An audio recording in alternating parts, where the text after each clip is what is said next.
ध्यान रहे कि ये नीचे डाल सकते हैं ताकि आपकी वायर बीच में, इसके लिए 2 लोग होना बहुत जरूरी है। और स्टैंड में 4 नट है। ये है वोल्टास का 3 स्टार रेटिंग के साथ 2 टन का एसी। ये इसकी इंडोर यूनिट है, तो अनलॉक करके दिखाता हूँ। उसके बाद एसी को मैं निकालने वाला हूँ बाहर।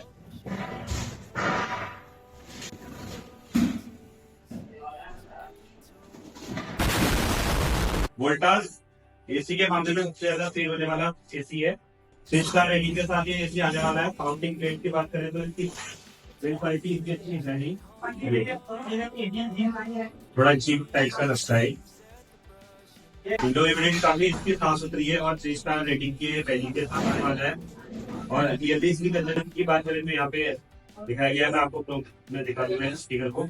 इन्वर्टर R32 इसमें गैस है। वोल्टास की यहाँ पे लोगो लगा हुआ है। टाटा प्रोडक्ट यहाँ पे टाटा की रेटिंग दी गई है। 2 फिल्टर आते हैं, टेप लगी हुई है, टेप को भी निकाल देते हैं। टेप निकालना इसलिए जरूरी है कि टेप निकालने के बाद ये इस तरीके से फिल्टर निकाल सकते हैं। बाकी इनकी फिल्मों को लगे रहने दें क्योंकि आपको कहते हैं ये जो इंस्टॉलेशन होने वाला है वो इस प्लेस पे इंस्टॉलेशन होने वाला है। फ्लैट की बात करें तो यहाँ कुछ भी कोई फिल्टर नहीं है क्योंकि टॉप से ये लेने वाला है। यहाँ से इसको हमेशा डल दी है हमें। इसके बाद इसकी इंस्टॉलेशन की बारी आती है और फिर हम इसके आउटडोर को अनबॉक्स करेंगे।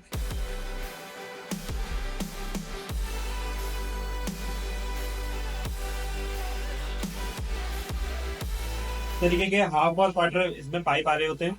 ये इसका ड्रेनेज पाइप है। ये इसकी सप्लाई कॉर्ड यानी कि इनपुट कॉर्ड है। और इसमें आती है गैस स्टोर होके। अगर ये एसी खुला होगा तो इसमें गैस स्टोर नहीं होगी।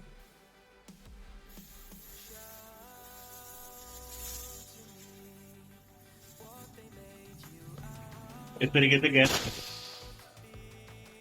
ये गैस कौन सी है? ये नाइट्रोजन। इससे पता चलता है कि ये नहीं है। इसके बाद हाफ और क्वार्टर पाइप्स को हमने सीधा खड़ा कर लेना है और इसके साथ ड्रेन पाइप भी बाहर जाने वाला है। इसके बाद जो माउंटिंग प्लेट को लगा रहे हैं ये हम इसकी अभी मेजरमेंट लेने वाले हैं। मेजरमेंट हम इसलिए लेने वाले हैं क्योंकि जो हमारे कॉपर पाइप और ड्रेन पाइप और वायर है जो बाहर जाने वाले हैं आउटडोर के लिए, आउटडोर से क्योंकि गैस आएगी इसलिए कूलिंग करेगा। अब हम स्पिट लेवल से इसको हम लेवल करने वाले हैं ताकि एसी हमारा बिल्कुल सीधा रहे और हमें ड्रेन की कोई प्रॉब्लम ना आए क्योंकि पानी लीकेज ना हो अंदर। और इसके बाद मार्किंग भी कर लेनी है ड्रिलिंग के लिए। ड्रिलिंग के लिए इस तरीके के आप स्क्रू और गिट्टी देख सकते हैं जो 6 आए हैं और 6 हम अपनी तरफ से लगाने वाले हैं। ड्रिलिंग करने वाले हैं। ड्रिलिंग करने के लिए इसके लिए आपने बिट को सेलेक्ट करना है 6 mm और जितना ड्रिल बिट अंदर राउल प्लग के बराबर ही जाएगी और उसके बाद इसके ऊपर स्क्रू को कस दिया जाएगा। तो इसके लिए हम 9 स्क्रू को ड्रिल करने वाले हैं।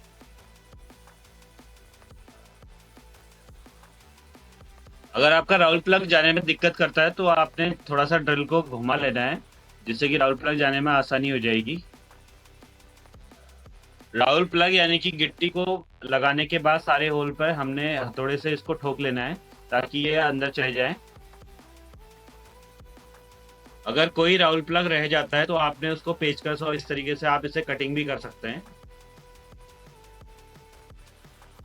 इसके बाद में सारे स्क्रू को आधा आधा लगा लेना है ताकि सारे स्क्रू आ सकें और अगर एक स्क्रू को आप टाइट कर देते हैं तो दूसरा स्क्रू आने में फिर दिक्कत आएगी। तो सारे स्क्रू को पहले लगा लें।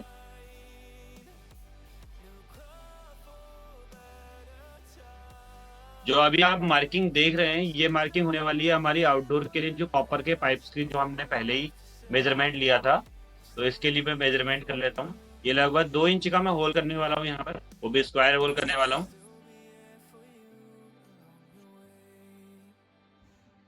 और इस तरीके से स्क्वायर बनाने के बाद में आप देख सकते हैं इतना हिस्सा हम इसको बाहर तोड़ने वाले हैं। अंदर मेजरमेंट लेने के बाद में हम फिर बाहर की तरफ गए और बाहर की तरफ हमने देखा कि यहाँ पर इलेक्ट्रिक का बोर्ड आ रहा था। तो इस बोर्ड से हमें लगा कि साइड आ रहा है कि नहीं आ रहा है, तो इसलिए हम मार्किंग करने गए और हमें साइड में ही मिला। इसके बाद अब करने वाले दीवार को आर पार छेद। इसके लिए हमने लिया है 20 mm की बेट को। आप कोई सी भी बेट ले सकते हैं, 18 mm भी ले सकते हैं। और इसको आपने डाउन यानी कि स्लांट आपने होल मारना है, डाउन की तरफ रहना चाहिए ताकि बाहर की तरफ को पानी निकल सके। तो ऐसे हम टेढ़ा होल मार रहे हैं, आप भी टेढ़ा होल मारिएगा जब भी आप एसी लगाएं। जितने भी होल हो सके आप उतने होल मार दीजिए, 1 2 3 4। और बाहर इस तरीके से यहाँ पर होल निकला हुआ है। इसके बाद 5-6 होल करने के लेने के बाद इसके बाद आपने छेनी और हथौड़ी की मदद से इसको तोड़ना है। ध्यान रहे कि ये नीचे की तरफ ना टूटे, क्योंकि आपका एसी फिर जब लगे जाएगा उसके बाद फिनिशिंग आपकी अच्छी नहीं आएगी और नीचे टूटा हुआ दिखेगा। नीचे की तरफ आपने बहुत बचा बचा के तोड़ना है और इस तरीके का होल आपने निकाल लेना है। ये 4 वायर है 2.5 mm। ये हम इंडोर में पहले कनेक्ट करेंगे क्योंकि आउटडोर की तरफ जाएगी, आउटडोर को चलाएंगे। इंडोर टू आउटडोर कनेक्शन के लिए वायर को डालने के लिए ऊपर का फ्लैप को खोल लेना है और फ्लैप को खोल लेने के बाद में डिस्प्ले की वायर को डिस्कनेक्ट करने के बाद में टर्मिनल ब्लॉक के एक सिंगल नट होता है, इसको ऑन कर लेना है, खोल लेना है। और टर्मिनल ब्लॉक के नट को खोल लेने के बाद ऑन ऑफ स्विच भी दिया गया होता है। यहाँ पे इमरजेंसी ऑन ऑफ है। जो हमारे स्क्रू था इसको हम खोलने की कोशिश कर रहे हैं कि हमारी यहीं से बाहर निकल जाए और हमें ज्यादा खोलना ना पड़े ग्रिल एसी का। लेकिन वायर डालने के बाद में ये वापस लगा नहीं तो हमें ग्रिल पूरा फिर दोबारा खोलना पड़ेगा और फिर दोबारा लगाना पड़ा। देखिए अब आप इस तरीके से टेप लगा करके इसको इस तरीके से बाहर डाल सकते हैं ताकि आपकी वायर बीच में फंसे ना। और अगर आप ग्रिल खोलते हैं तो ग्रिल खोलने के बाद में आपकी आसानी से चला जाता है ये वायर।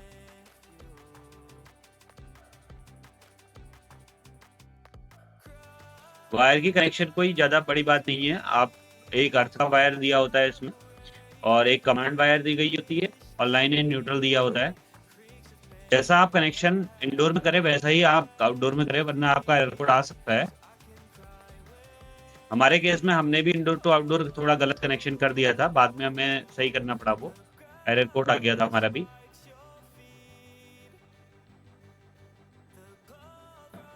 अभी जो आप येलो वायर को कनेक्शन होते हुए देख रहे हैं ये हम कमांड वायर बनाने वाले हैं, यानी कि इंडोर जब कमांड देगी आउटडोर को चलने के लिए तभी वह चलेगी। और लाइन एंड न्यूट्रल को लाइन एंड न्यूट्रल की जगह लगा देना है। और लाइन एंड न्यूट्रल हम यूज करने वाले हैं रेड और ब्लू। इस पे वैसे वायरिंग डायग्राम भी बना हुआ होता है, क्योंकि ऊपर बना हुआ है, आप देख सकते हैं। हमको देखने की जरूरत नहीं पड़ी क्योंकि हमें पता है।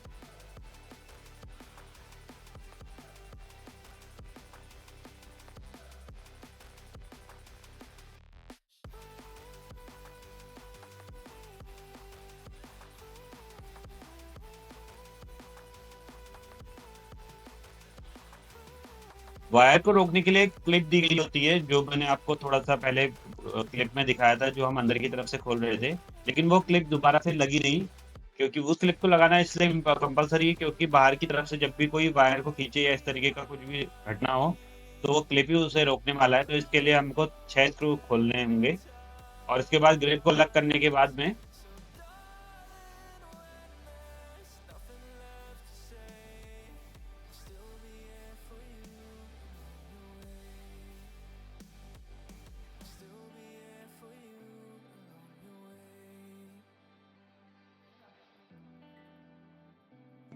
और यही वो क्लिप है। इस पे 2 स्क्रू लगा करके आपने इसको टाइट करना है जिससे कि वायर खींचे ना, और फिर ग्रिल को वापस लगा देना है।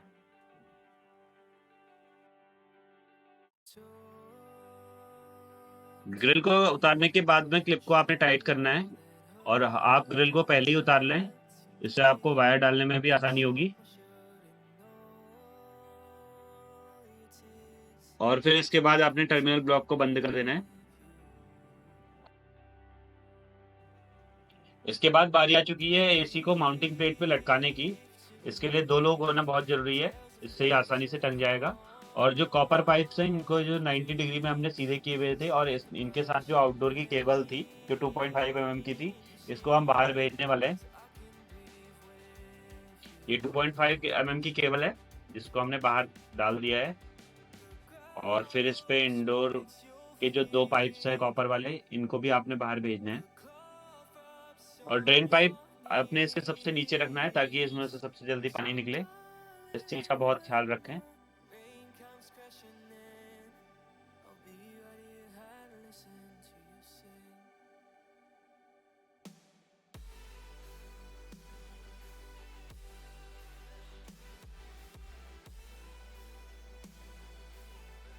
बाद जो आप अभी हमें पीवीसी तोड़ते हुए देख रहा है, इसमें से निकलेगा पावर सप्लाई कॉर्ड जो पहले से ही लगी हुई आती है एसी के साथ। ये थोड़ा गलत जगह से निकल गई है, हम इसको ऊपर की तरफ से निकालने के बाद अच्छे से बिठाएंगे ताकि हमारा एसी उठा हुआ ना रहे और अच्छे से बैठ भी जाए।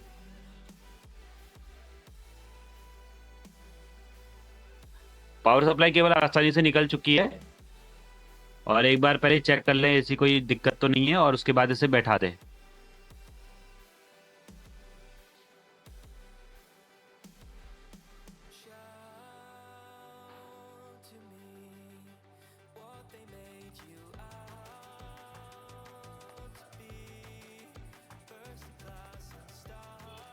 हम इसलिए चेक कर रहे हैं क्योंकि हम ये देख रहे थे कि लॉक आ रहे हैं कि नहीं, तो लॉक इसके आसानी से आ जा रहे हैं लॉक की जगह पे, और एसी हमारा बिल्कुल अच्छे तरीके से बैठ चुका है और फिनिशिंग भी अच्छी आ रही है।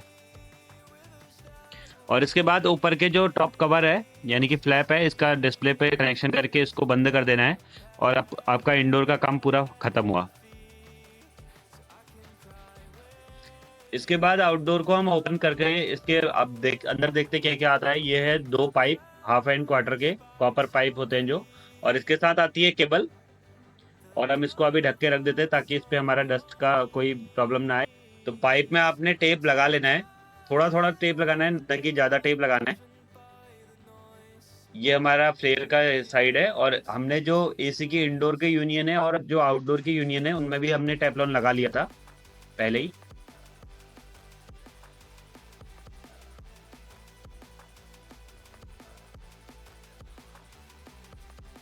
इसके बाद बारी आती है ये माउंटिंग स्टैंड की, ये जो आउटडोर को ये हैंग करने वाला है।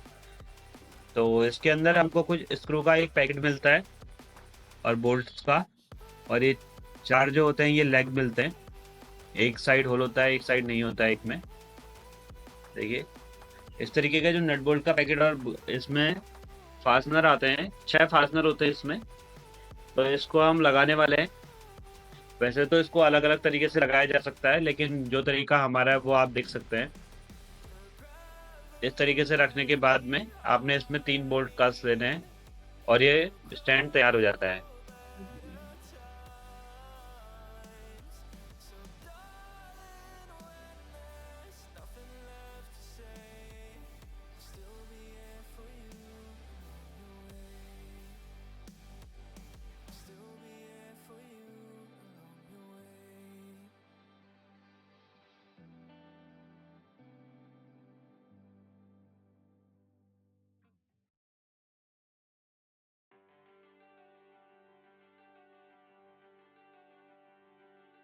Talk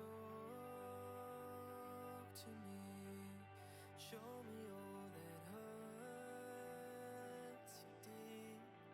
Soak my shirt in all your tears. अब इसके बाद बारी आती है इंडोर के जो कॉपर पाइप्स हैं इनको अलाइन करने की, हम इसको किस तरीके से इसको खूबसूरत बना सकते हैं। और ये जो हम हाथ से बेंड कर रहे हैं, अगर आप एक्सपीरियंस हैं तो आप तभी कर सकते हैं इसको, वरना आपको पाइप बेंडर की ज़रूरत पड़ने वाली है। ये जो आप सफ़ेद कलर के कैप देख रहे हैं इनको हमने इसलिए लगाया हुआ है क्योंकि हमारे इंडोर के अंदर धूल मिट्टी न जाए और हमारा कंप्रेसर वगैरह ख़राब ना हो। तो इसके लिए हम पहले पाइप को नाप करने के बाद में इसको हम यहाँ पर कसने वाले हैं, हाफ वाले पाइप को। उसके बाद हम क्वार्टर वाले पाइप को कसेंगे।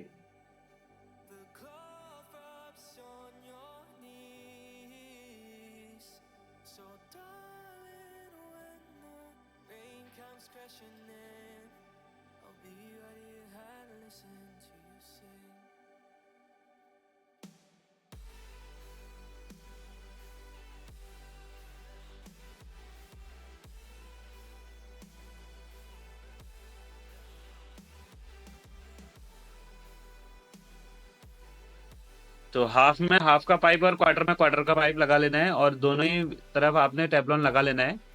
हालांकि गैस निकलती नहीं है, लेकिन टेफ्लॉन इसलिए लगाया हुआ है कि 100% श्योरिटी के लिए है।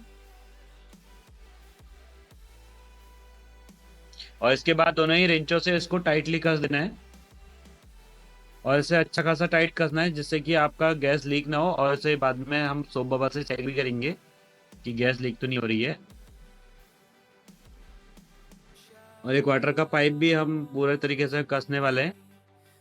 और ये दोनों ही पाइप अब हमारे रेडी हो चुके हैं। अब आती है आउटडोर के स्टैंड की बारी। इसके बाद आउटडोर को लगाने के लिए किसी भी एक साइड का एक पहले स्टैंड लगा लेना है। और हालांकि हम एक साइड का स्टैंड का ड्रिल कर चुके हैं और उसके बाद मैं आपको फास्टनर लगाने दिखा रहा हूँ। ये फास्टनर लगाने का तरीका शॉर्टकट है। आप डायरेक्टली पहले फास्टनर ठोकने के बाद फिर खोलने के बाद फिर इसे लगा सकते हैं, लेकिन मैं इसे डायरेक्टली लगा रहा हूँ, इससे काम जल्दी हो जाएगा। तो जहां जहां पे मैंने मार्क किया हुआ था वहां वहां मैं फास्टनर लगा दूंगा।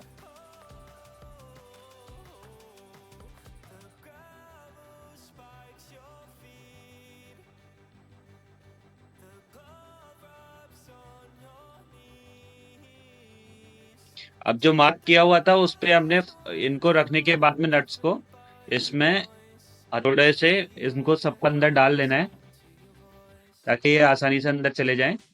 और इसके बाद इसको कस लेना है और ये हमारा एक रेडी हो चुका है एक स्टैंड। ये अभी हम ब्रेंच से कस रहे हैं, आप इसको टी की मदद से भी कस सकते हैं 13 नंबर से।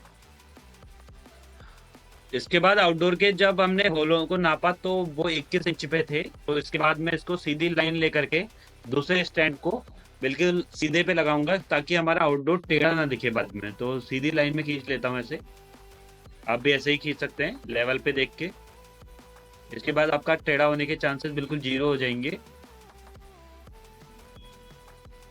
ये देखिए इस तरीके से लाइन लेने के बाद में दूसरा स्टैंड आप इस तरीके से लगाइए और फिर इसमें स्प्लिट लेवल और फीते की मदद से नापने के बाद में 21 इंच में हमने इसको फीते को रखा और फिर इस पे स्प्लिट लेवल को लगाया और मार्क किया और ड्रिल किया और फास्टनर लगा के इसको रेडी किया।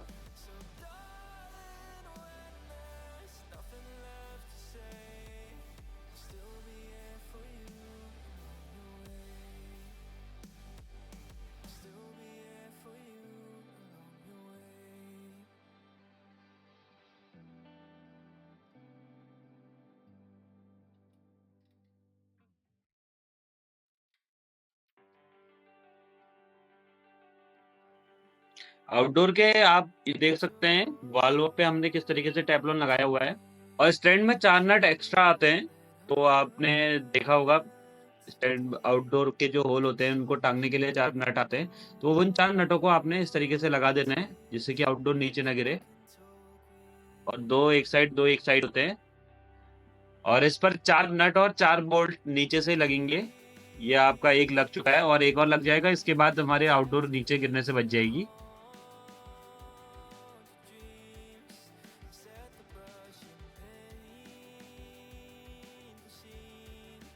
और पाइप को सही तरीके से अलाइन करके इसको हमने आउटडोर को जोड़ना है।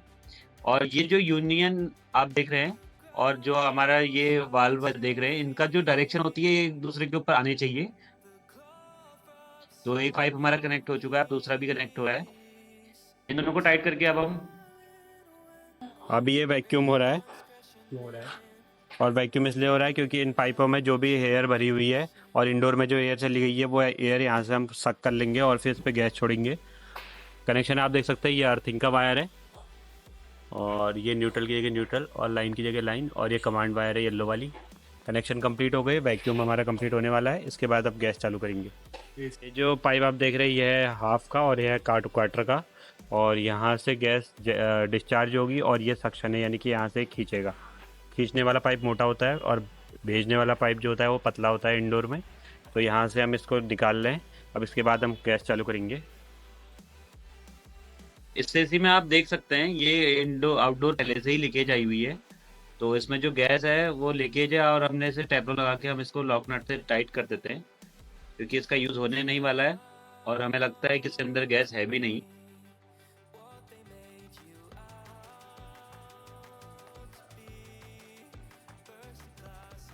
सारा काम हो जाने के बाद में गैस चालू करने के बाद में आपने सो बबल टेस्ट करना है। इसके लिए आपने शैम्पू और जो हाथ में मेरे फोम है इस तरीके का ले लेना है और फिर इसको गाज अगर आपके बुलबुले उठते हैं तो आपका लीकेज है और अगर नहीं उठते हैं तो आपका एसी बिल्कुल ओके है। अभी इस कंडीशन में बिल्कुल ओके हो चुका है और गैस पूरी हमने खोल दी है।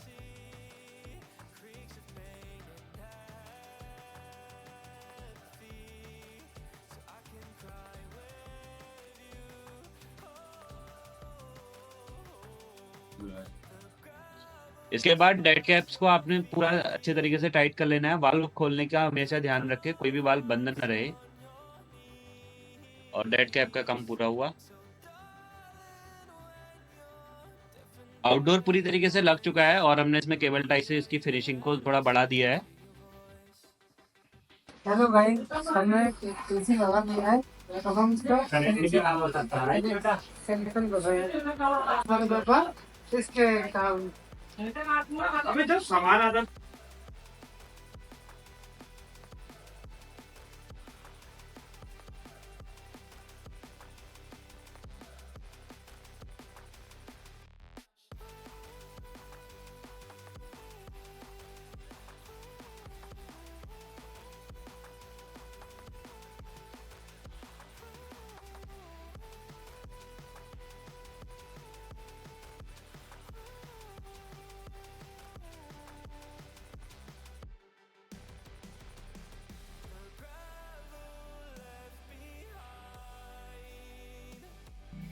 इस कंडीशन में जो आप ग्रीन वायर देख रहे हैं ये हमारे अर्थ की होने वाली है और इसके साथ हम एसी को भी अर्थ वायर के साथ हम कनेक्ट करने वाले हैं।